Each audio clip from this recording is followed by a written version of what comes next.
দেশের বর্তমান নারী সমাজ গণ অভ্যুত্থান পরবর্তী সময়ের এদের হাত ধরেই নতুন বাংলাদেশের যাত্রা শুরু হয়েছে বলে জানিয়েছেন প্রধান উপদেষ্টা ডক্টর মোহাম্মদ ইউনূস। মঙ্গলবার রোকেয়া পদক প্রদান অনুষ্ঠানে এসব কথা বলেন তিনি। এবার নারী শিক্ষায় রুবানা রাকিব, নারী অধিকারে কল্পনা আক্তার, মানবাধিকারে নাবিলা ইদ্রিস এবং নারী জাগরণে ফুটবলার ঋতুপর্ণা চাকমা পেয়েছেন রোকেয়া পদক। নারী জাগরণের অগ্রদূত বেগম রোকেয়ার জন্ম ও মৃত্যুবার্ষিকী ৯ ডিসেম্বর।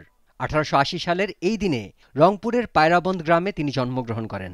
১৯৩২ সালের একই দিন তিনি মারা যান।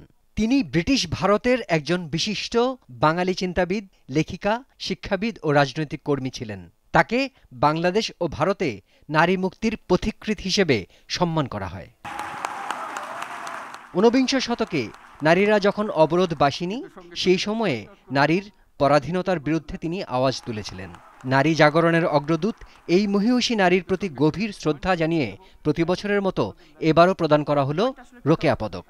কোনো ক্রমেই সম্ভব না যে এই পদকটি আমার একক অর্জন, এবং এই রেকগনিশনটা আমাদেরকে দিতে হবে। ইট ইজ ভেরি ট্রু যে নারীদের কালেকটিভ পুশব্যাক ছাড়া গুম বাংলাদেশে এরাডিকেশন সম্ভব না, এবং নারীরা এই পুশব্যাকটা করেছে গত ১৬ বছরে। এই সম্মানের জন্য আমি আন্তরিকভাবে কৃতজ্ঞতা জানাই এই পুরস্কার প্রদানকারী কমিটি এবং সংশ্লিষ্ট মন্ত্রণালয় এবং দপ্তর সংস্থাকে।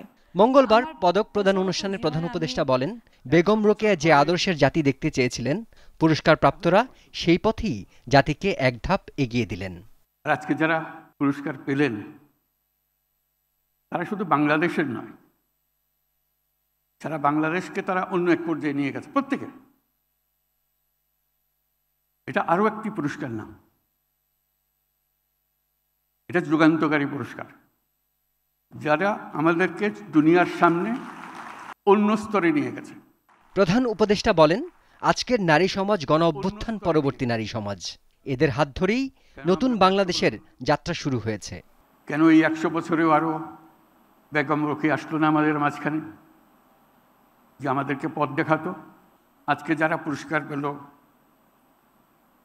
তারা সেই সমাজ নির্মাণের পাথেও আমাদেরকে দিচ্ছে। এবছর নারী শিক্ষা গবেষণায় রুবানা রাকিব, নারী অধিকারে কল্পনা আক্তার, নারী জাগরণে ঋতুপর্ণা চাকমা ও মানবাধিকার ক্যাটাগরিতে নাবিলা ইদ্রিস পেয়েছেন বেগম রোকেয়া পদক।